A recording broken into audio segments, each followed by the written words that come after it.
Rabotai, Mishpacha Yekara. Comme d'habitude, à Bordeaux, un mois aussi chargé que le nôtre. Mais chargé de bonnes choses, bien sûr, bien entendu, à tel point que je me demande si je dois faire le cours à mes chères auditrices et auditeurs, alors que je suis occupé à faire ma souka à Nahon et à prévoir comment je vais jeûner pendant le Yom Kippour pour avoir des forces. C'est ce que je souhaite à vous tous, Be'ezrat Hashem, que nous soyons tous inscrits et signés avec la signature du bon Dieu, notre rôle, K'tiva B'Hatima Tova. Amen. Amen, Amen. K'tiva B'Hatima, la signature du jugement qu'on a ressenti le jour de Rosh Hashanah. Et le bon Dieu l'a décidé que chacun il a telle et telle vertu, il mérite ceci, cela, Nahon. Ben c'est fini. Pourquoi est-ce que maintenant on fait encore Kippour? C'est pour te dire que même celui qui, Bar Minan, il a eu un pronostic très mauvais, un verdict mauvais pour lui, Bar Minan. Il a la possibilité incroyable de s'adresser encore au bon Dieu à Kippour et lui dire, mon Dieu, chose, tu es Ba'al Rahamim, tu es celui qui a beaucoup de miséricorde, comme un père vis-à-vis de ses enfants, quel que soit leur âge d'ailleurs. Et donc, alors, on peut changer. Quand tu vas au tribunal humain, là, et qu'ils ont décidé tel verdict, monsieur, tu mérites 2 ans de prison, tu peux pas aller leur dire, ah non, là, c'est fini, c'est terminé. Mais avec Akadosh Baruch Hu, que Dieu le bénisse, on peut changer et on aura une Hatima. La question que je me pose, il y en a qui le savent, pourquoi Kippour tombe le 10 Tishri? Rosh Hashanah, je comprends, c'est le début de l'année, du mois de Tishri, Téchéri, ok? Pourquoi Kippour, ils me l'ont mis le 10 Tishri? Ben, c'est simple. Parce que le pauvre Moshe Rabbeinu Alav Shalom, je dis le pauvre, c'est le riche. Il est monté, tu sais combien de fois au Sinaï? 3 fois. Nahon? La première fois, combien de temps? 40 jours. Il redescend, hop, le veau d'or. Encore une fois. Et encore une fois, une deuxième fois, il monte, il supplie le bon Dieu, encore 40 jours. Oh là là, rien du tout, mon Dieu. Et le bon Dieu, oui, tu prends la défense de ton peuple, c'est ça, tout ça. Et Moshe dit, oui, je prends la défense. Je ferai de toi, je remplacerai les patriarches et je vais te nommer à toi le plus grand patriarche. Moshe, tu auras un autre peuple. Pas du tout, dit Moshe. Tu as fait Israël, tu maintiendras Israël. Et il redescend, le pauvre. C'est la deuxième fois, 40 jours. Nahon? Ouais. La troisième fois, il remonte quand? Rosh Chodesh de Elul. Pourquoi? Il reste pendant 40 jours et il redescend. Ça tombe quand? Depuis Rosh Chodesh Elul plus 40 jours, ça tombe quand? Yud. Le 10 Tishri. Et c'est à ce moment-là que Dieu lui a dit Salah tikit varecha. Il lui a pas dit je pardonne. Il a dit je pardonne kit varecha. Ça me tue. C'est extraordinaire. Tu as vu? J'ai adopté tout ton discours. Ouais. Le bon Dieu aurait dû dire, bon, ben, je te pardonne, c'est moi qui décide. Il a dit, je te pardonne, kidvarecha, selon ton discours et comme tu l'as dit, avec ton style et tout. C'est extraordinaire. Voilà peut-être pourquoi, Moshe Rabbeinu, tu sais quel âge il avait quand il a dit quitter le monde? 120 ans. 120 ans, 3 fois. 40. Ah, il a fait. Les 3 fois 40 qu'il est monté au Sinaï. Ça veut dire, si moi je monte aussi 3 fois 40 dans ma maison, d'accord, que je souhaite à tout le monde, voilà pourquoi. À tel point que Moshe, il a dit, plus tard on verra, il a dit à Kadosh Baruch Hu, je veux en Israël, je veux. Il lui a dit non. Il lui a dit, bon, même si je suis mort, prenez mon corps et enterrez-le en Israël. Non. Ya Baba. Même si je suis mort et enterré ici, prenez mes cendres, ce qui reste de moi, mes os, n'importe quoi. Non. Je ne sais pas quelle est l'intention divine dans tout ça. Béhémet.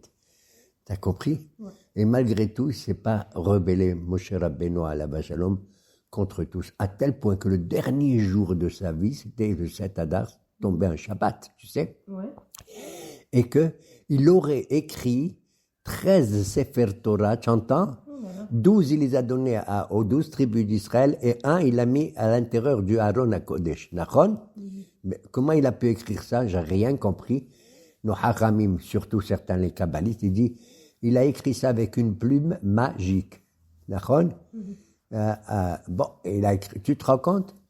Le jour de sa mort, le dernier jour, Moshe, il a parlé aux enfants d'Israël. 4 parashiot, Nitzavim, Vayeler, Ha'azinu et Bezot HaBeracha. C'est de la folie. Que Dieu le bénisse. Amen, ve amen. Franchement, si je savais où était sa tombe, je serais allé. Je serais allé chez la sienne et pas ailleurs comme certains, ils vont, je sais pas moi où, en Sibérie ou j'en sais rien. Bon.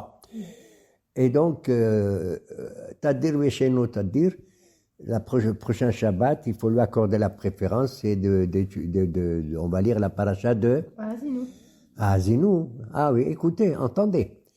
Et c'est une paracha étrange, tu sais pourquoi? Parce que la plupart des parachiotes, elles sont écrites comme une prose, c'est-à-dire avec un style normal, parlant, un dialogue comme ça. Mais là, c'est une paracha qui est écrite comme un poème, comme une shira. Mamash, elle ressemble Shirat Hayam. D'ailleurs, quand on a dit la dernière fois, on compare toute la Torah comme une poésie. Et quelle est la différence entre la prose et la poésie? La prose, le pshat, il est clair, tu vois. Un mot, il désigne ce qu'il désigne, et c'est tout.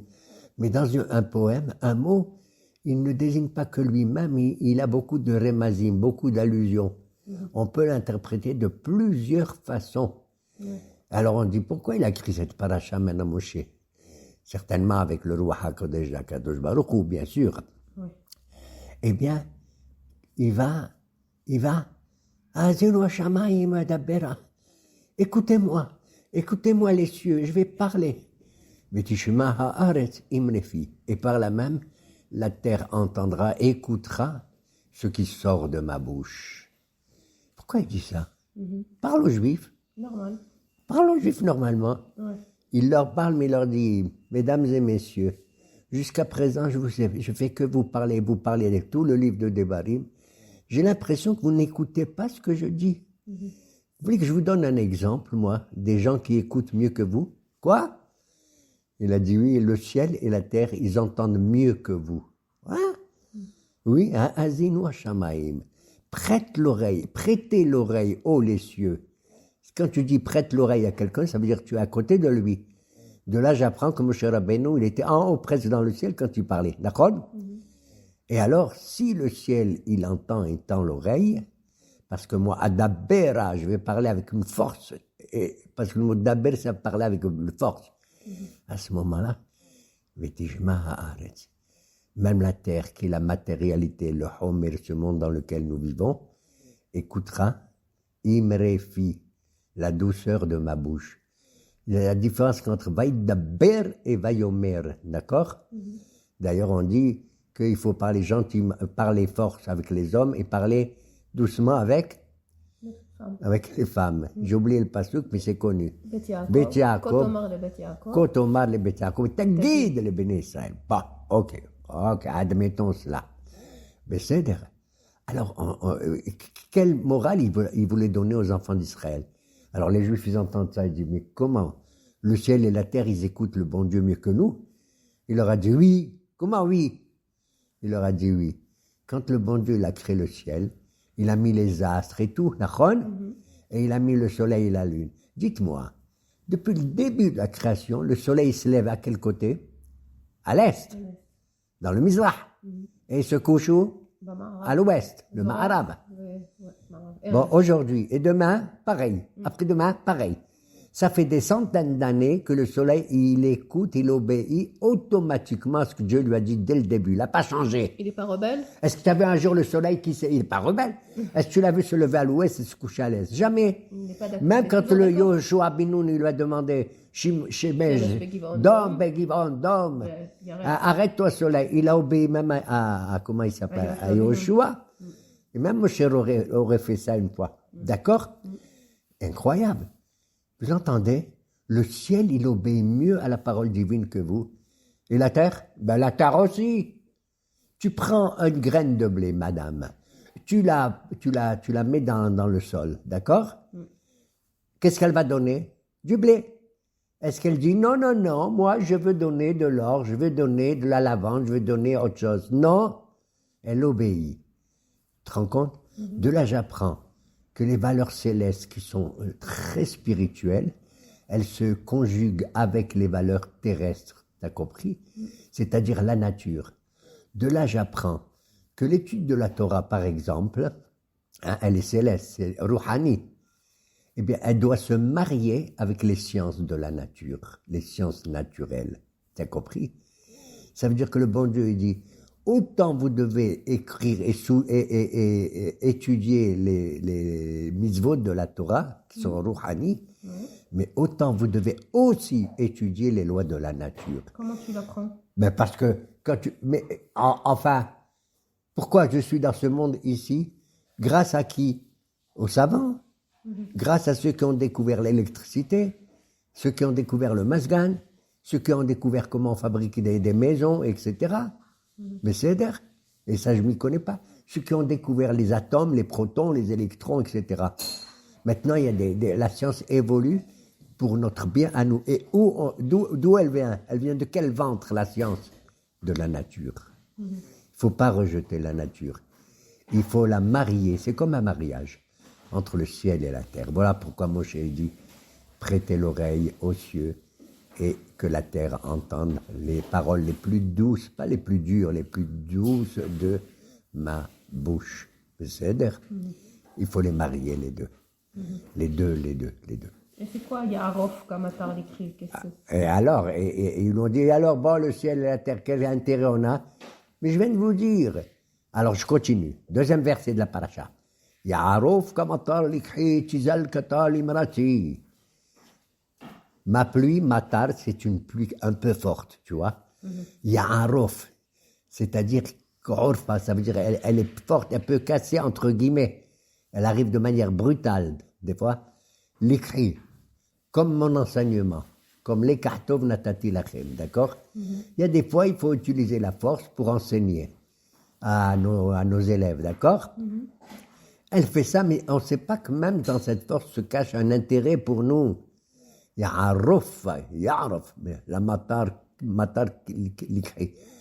Mais il faut aussi tizal, katal, imrati. Il faut qu'elle coule aussi, cette pluie, gentiment, comme la rosée. La pluie, quand elle tombe, tu la vois. Ouais. Elle te mouille. Mais la rosée, est-ce que tu la vois? Non. D'où elle vient? Mais elle te mouille de la terre. Mais elle vient de la terre. Mais est-ce que tu la sens? Rien du tout. Elle fait du bruit? Non. Même pas. La pluie, elle fait faire du bruit. On se rappelle le Maboul, le déluge et tout, d'accord? Ouais. Quand elle tombe, on se dit, ah, il pleut maintenant. Mais la rosée, on l'entend pas. Et on dit, Tizal Katal, Imrati. Tu entends encore le mot Imra, Amar. Quelle gentillesse. Regardez la production qu'Hachem y donne dans ce monde qu'il a créé. Ya'aruf Kamatal, écrit Tizal Katal, Imrati.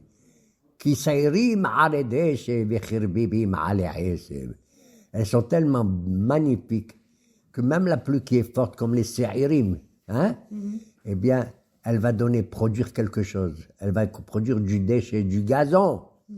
Mais quand elle tombe doucement, elle va tomber dans les plantes, elle va les faire grandir.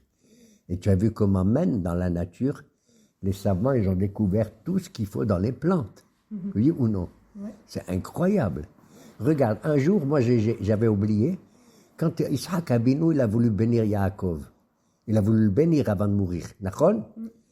Et il dit, ah mon fils, à quoi il le compare? Je deviens dingue. Moi, si je vois mon fils, oh mon fils ou ma fille, comme tu es magnifique, comme vous êtes extraordinaire, comme des diamants. Il dit pas ça, Isaac. Qu'est-ce qu'il dit à son fils? Réah béni, le parfum de mon fils, l'odeur de mon fils, Kériah.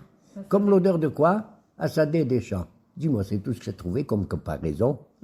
Tu ne peux pas le comparer comme le bon Dieu l'a dit à Israël, vous êtes comme Kechor Be'Hashamaim. D'ailleurs, il nous dit aussi Kecholayim, comme le sable de la terre. D'accord? Donc, on ne peut pas abandonner ni le haut, mamash, ni le bas. Celui qui se croit haut, il est en bas. Celui qui est en bas, il sera haut. D'accord? Tu veux que je te donne un exemple? Qu'il faut être modeste et tout, et Dieu il te donne une place bien haute et tout. Regarde à la synagogue. Hein? Il y a plusieurs rangées de bancs. Les types qui sont derrière, dans le dernier banc, les pauvres, ils disent pourquoi on est les derniers? Ouais. Alors que ceux qui sont dans le premier banc disent ouais, c'est nous, ok?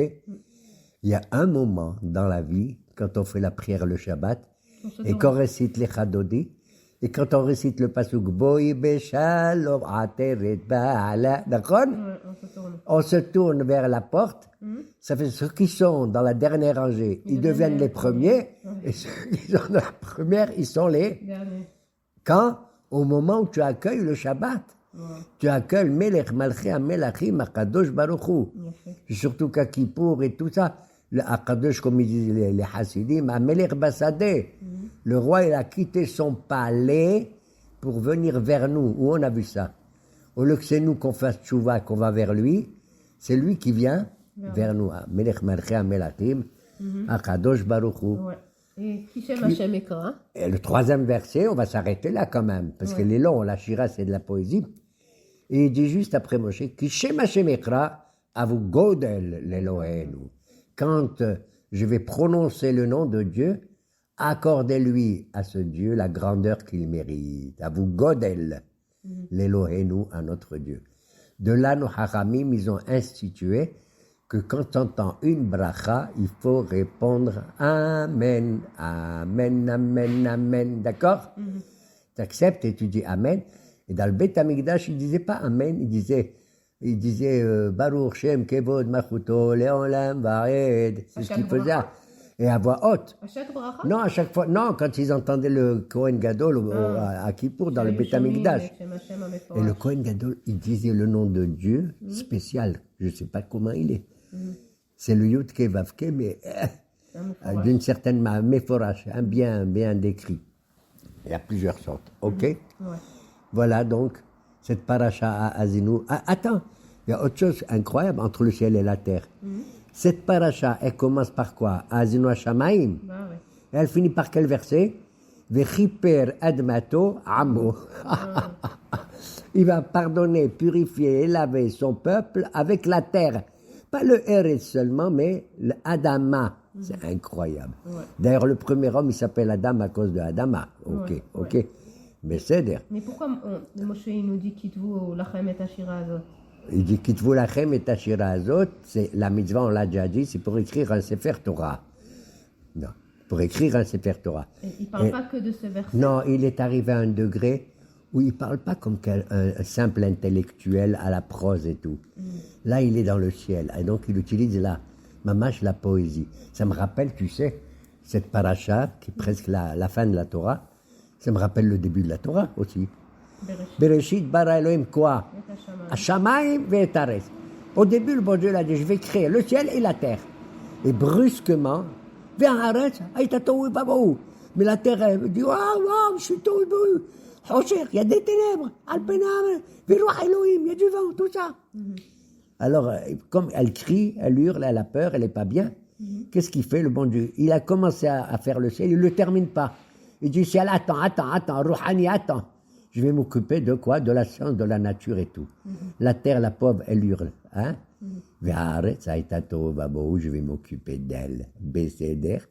Voilà pourquoi il y a un pasouk au 2e chapitre de Bereshit qui dit les toldot eretz veshamayim. Voici les dérivés de quoi? De la terre et du ciel. Il met la terre avant le ciel. Incroyable. Donc il faut les deux. Moraï Varabotaï, vraiment, il faut les deux. Et c'est comme ça. Donc, à Azinu, écoutons également la voix de Dieu, même dans le silence. Comme elle a dit, Léo Nabi, j'en ai marre, je ne veux plus être prophète et tout. Alors le bon Dieu lui dit, qu'est-ce que tu as? Il dit, oui, ton peuple, ils ont cassé tes autels, ils ne se comportent pas comme ils veulent. Et je suis le seul prophète ici, tout seul. Moshe lui a dit, oh, si tu me parles, je veux que tu dises du bien d'Israël, pas du mal, t'entends? Ouais. Il Mais y a c'est un vrai habit. que le Adam aussi, il n'est pas comme Shamaim Varet qu'ils écoutent le bon Dieu. Nous, on est rebelles, on n'est pas. On est mouchlamim d'un côté. Mais c'est d'ailleurs, mais quand tu parles. Alors fais la remontrance au peuple, d'accord. Mais si tu parles au bon Dieu, ne dis pas du mal de nous, même si c'est vrai. Il ne veut pas le bon Dieu. Tu comprends? Tu veux de l'rahamim, qui rahim al banim. Comme il a dit Rabbi Meir Baalanes. Il a dit, même Banim Mashhitim, s'il fait des bêtises, nos peuples, je les considère comme banim. Bonaïem, c'est mes enfants. T'as compris? Alors pourquoi? Voilà pourquoi Eliyahu Hanavi, le bon Dieu lui a dit, arrête. Lo bara'ash Elohim. Le bon Dieu, il n'est pas dans les tremblements de terre. Lo baruach Elohim. Le bon Dieu, il n'est pas dans la tempête. Lo ba'esh Adonai. Il n'est pas dans le feu, dans l'incendie, le bon Dieu. Où il est? Kol demamadaka. Dans la voix du silence le plus ténu qui soit. Tu as compris? Il faut utiliser un style. Il faut parler, bien sûr, dire ce que tu penses et tout, mais dire avec une intonation qui soit valable, qui soit acceptable, qui m'indique le respect que tu as vis-à-vis de l'autre. Voilà la paracha de Haazinu. Soukot maintenant, un petit peu sur Soukot quand même. Ah oui, voilà, je vais faire vite Soukot parce que moi je dois construire ma souka. Mais aucun auditeur, il est venu m'aider. Tu entends? C'est de la folie.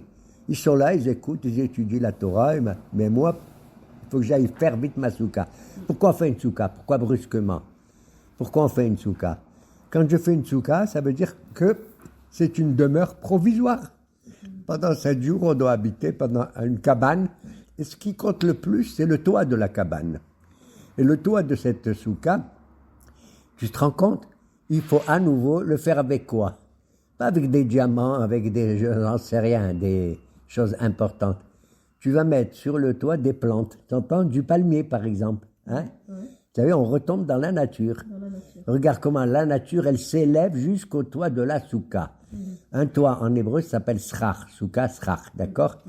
D'ailleurs, tu prends le mot souka. Comment ça s'écrit? Samer, vav, kaf, he. Dedans, tu as les lettres kaf, he, c'est 26. C'est le schéma vaille. 26, le tétragramme. Et tu as aussi Samché, 65, c'est quoi? Aleph, Dalet, Nun, Yud, Adonai. T'as compris? Regarde encore le lien à travers le toit qu'il y a entre le ciel et la terre. Le Dieu d'en haut, Kutsha, Berichu, Ushchinte, Akadosh, Baruchu. Pourquoi il s'appelle Akadosh, c'est dans le ciel, Baruchu, c'est la baracha dans la terre. Et c'est ce qu'elle représente.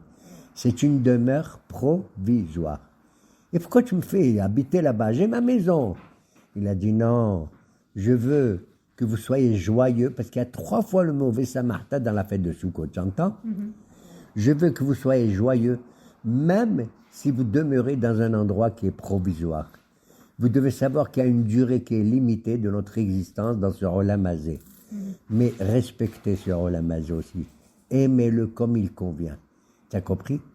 Voilà pourquoi je ne veux pas froisser quelqu'un, mais la mitzvah de la souka, les hommes sont obligés, sont hayavim, de manger dedans, de faire une bracha léchée basouka, d'accord? De dormir. Et même de dormir. Sauf si vraiment tu es à l'intérieur. Il y a la pluie qui tombe, et elle tombe sur ton assiette quand tu es en train de manger. Alors tu es obligé de sortir, hein? Tu ne vas pas laisser, hein? Ou bien tu dors là-bas, elle tombe, ou il y a des vacarmes, ou il y a ceci, cela. Tu ne peux pas supporter. Tu rentres chez toi, d'accord? Même si la pluie s'arrête, elle s'est arrêtée. Non, je dors, laisse-moi maintenant, je reste là où je suis, dans mon lit, ok? Mais les femmes, elles sont dispensées. Pourquoi? Elles passent une mitzvah shazman grama. C'est une mitzvah qui dépend d'un temps bien déterminé. Comme toutes les mitzvot azman grama, les femmes sont dispensées. Je te l'ai déjà dit. Parce que les femmes, elles ont dans leur tête leur temps à elles. J'ai pas le temps, je suis en train de faire la brilla, j'ai pas le temps, je vais faire le nettoyage, j'ai pas le temps. Toutes les femmes, elles viennent dans la souka alors qu'on n'a pas le temps. Parce qu'elles aiment. Non, j'ai pas dit que vous n'avez pas le droit. Vous êtes dispensés. Si, bien sûr que les femmes, elles viennent dans la souka et tout. D'accord? C'est comme il y a des femmes, elles vont à la synagogue pour écouter le chauffard. Elles sont dispensées. C'est mitzvah shazman grama. Et c'est pareil, les femmes ne sont pas soumises de prendre les 4 plantes, les arba'aminim de souka, le lalav, le etrog, le arava et le hadas. Ok? Mais les ashkenaziyot, par exemple, elles prennent un lulav et font la bracha. Elles sont comme ça. C'est leur minag. Mais je vais te dire profondément pourquoi les femmes sont dispensées aussi de la souka. Pas seulement parce que c'est Azman Grama. Je vais te dire la vérité. Il y a une différence dans l'esprit de l'homme et de la femme. La femme, elle, dans ce monde-ci, c'est merveilleux pour elle, mais quand même, elles veulent un monde parfait. joli, propre, totalement intègre. Tu as compris? Regarde les femmes, Dieu bénisse, y compris toi, ma fille. Vous êtes tous les jours en train de faire des repas et vous cherchez à savoir les meilleures recettes, les plus belles, avec les meilleures épices et tout. D'accord? Et je vous vois, moi, et comme la mienne, du matin au soir, elle nettoie la maison et ils veulent qu'il y ait des beaux rideaux et des belles tables et des belles chaises et des beaux draps. Chaque détail, vous êtes vraiment de ça. Donc vous avez votre zman, vous avez votre choix. Vous avez fait de la Haaretz le ciel. Et nous, on a fait du ciel peut-être l'essentiel, sans jeu de mots. Pour vous, peut-être le ciel est superficiel. Pour nous deux, hommes et femmes, le ciel, il est artificiel. D'accord? Besséder. Et donc, cette demeure provisoire qu'est la soukha, elle va donner l'exemple dans le Olam Haba plus tard, non pas le Olam Haba, la fin des temps, que le Mashiach aussi, il va faire Betzel Shaddai Itlonan, comme a dit le psaume, le Teilim. On va être à l'ombre de Shaddai et on va dormir là-bas. On va se reposer dans le Tzel. Betzel Shaddai Itlonan. D'accord? Et puis c'est tout. Ouais, mais tu nous as pas parlé d'Arbata Minim. Ah ben, je vais parler d'Arbata Minim. Ça va dans la même idée qui revient sans arrêt. Incroyable. Pour faire la fête de Souka, d'abord je vais te dire, la fête de Soukot, Pessa, c'est les Juifs. Shabuot, c'est les Juifs. Rosh Hashanah, il y a moitié Juif, moitié les Goyim. D'accord? Parce que le premier jour, c'est Dina Chaché, après Dina Rafia. Soukot, c'est notre fête ou pas? Bah oui. Non, c'est pas que notre fête, madame. Lorsqu'on avait le Beth Amikdash à Soukot, on offrait, tu sais combien, contrairement aux autres fêtes? 70 korbanot. Pourquoi on fait 70? Keneged Shivaim Lashon Umot Haolam. C'est par rapport aux 70 nations symboliques du monde, des Goyim. Ça veut dire on prie pour eux? Bien sûr. C'est écrit dans la Torah et dans les Nevi'im qu'il arrivera un temps où il y a même des Goyim qui vont venir offrir des corbanotes et qu'il faut les recevoir. Et je vais te dire, pas seulement au Beth Amikdash, même en Olam Haba. Et moi, je le répète 1000 fois, tu as des Hassidei Umot HaOlam, des gens merveilleux chez les Goyim, hein, plein de morale, plein de gentillesse, de douceur et tout. Ils ont la place la meilleure dans le Gan Eden et dans le Olam Haba. Je m'excuse de le dire, je ne vais pas m'excuser d'ailleurs. Ils ont les meilleures places, les Hassidei Umot HaOlam. Et Yeratson, qui deviennent tous comme ça. Ils ne sont pas nombreux, hélas, mais qui le deviennent véritablement. Donc on voit que la fête de Sukkot, c'est la réunion de toute l'humanité entière devant le monde qui comprend maintenant que si nous on a une Torah, on est hors la Goyim. C'est une lumière qu'on apporte également au Goyim. Et alors tu vas, bon Dieu, tu m'as dit, oui, pour faire cette fête aussi dans la Soukha, vous allez prendre 4 plantes, encore. D'où elles viennent les plantes? De la terre. Encore de la terre. C'est pas vrai. Qui sait quoi ces plantes? Tu sais, pour retenir facilement les 4 plantes, tu prends le mot A'ale, je vais m'élever. Alef, Aïn, Lamedehe. Alef, c'est quoi? Etrog. Aïn, c'est quoi? Arava. Arava. Lamed, c'est quoi? Lulav. Lulav. Ehe, Hadassa. D'accord? On doit prendre 4 plantes et on va les remuer à un certain moment pendant qu'on récite le Hallel. D'accord? Odul Adonai Kitov Kilolam Hasdo, etc. Et quand on dit Anna Adonai Oshiana, ok? Et on va prendre ces 4 plantes, le Etrog à gauche, et le Lulav, la Hadas et la Arava à droite, on les réunit ensemble, et on fait une bracha laquelle, Baruch Ata Hashem Elokeinu Melech Haolam, Al Netilat Lulav. Qu'est-ce que ça veut dire Al Netilat Lulav? J'ai 4 plantes. Pourquoi je fais que la bracha sur le Lulav? Parce que c'est celui qui est le plus haut, d'accord? C'est le plus haut. Bah, ok. Et pourquoi ces 4 plantes? Parce que c'est les 4 natures qu'il y a dans le monde. Il y a des fruits, il y a des choses comme les trogues, ils ont et le goût, c'est bon à manger, hein, et le parfum. Ça veut dire qu'il y a des juifs qui sont et avec la Torah et avec Milut Hasadim. Tu en as qui sont comme le Lulav, ils ont des fruits, mais ils n'ont pas des parfums. Tu prends le Hadas, il a du parfum, mais pas de fruits. Il a les mitzvot, mais pas la Torah. Chacun, il a ça, ou il a les deux, ou il n'a rien du tout. Qui c'est qui n'a rien du tout? Personne n'est parfait. Qui c'est qui n'a rien du tout? Le rachat. Non, c'est le Arava, oui, tu as raison. C'est le Arava. Il n'a ni des mitzvot. À tel point que la Arava, elle va mériter, c'est incroyable, à la fin de Sukkot, dans le Beth Amikdash, ils prenaient des sols, S-A-U-L-E-S, très hautes, elles étaient plus hautes que... Et ils les mettaient autour du Misbéa de l'autel, et les Juifs, ils chantaient, ils dansaient autour une fois chaque jour, et le 7e jour, c'est ce qu'on fait à la synagogue. Arava, non? On fait la Chavata. Et à la fin, tu prends la Arava, tu dis, Arava, tu n'as ni Torah, ni mitzvot, tu n'as pas honte? Non, j'ai pas honte, je suis venu à Kippour à la prière et tout. La preuve, c'est que vous récitez, vous avez dit, notre prière à Kippour, elle est valable que s'il y a des truands parmi nous. T'entends? C'est ce qu'il me dit un truand, il m'a dit un jour. Je dis, oh. Il m'a dit, oui, toi, monsieur le rabbin, toi, tu as fait un péché plus grave que le mien. Quoi? Toi, ton veau, il est en or. Hein, tu cherches que de l'or. Et moi, tu sais ce que je suis? Un veau rien. Et je viens à la synagogue. L'itpalel et ta'abar yanim. Et on finit cette fête en faisant quoi? On prend une sole, on la frappe par terre, on lui dit voilà, tac, tac, tac, sans faire de bracha, havit, vela, barich. Et on apporte Zahmassa à la maison comme cimento. Et Rasson, que nous soyons tous souka et surka. Amen, Kenny Ratson.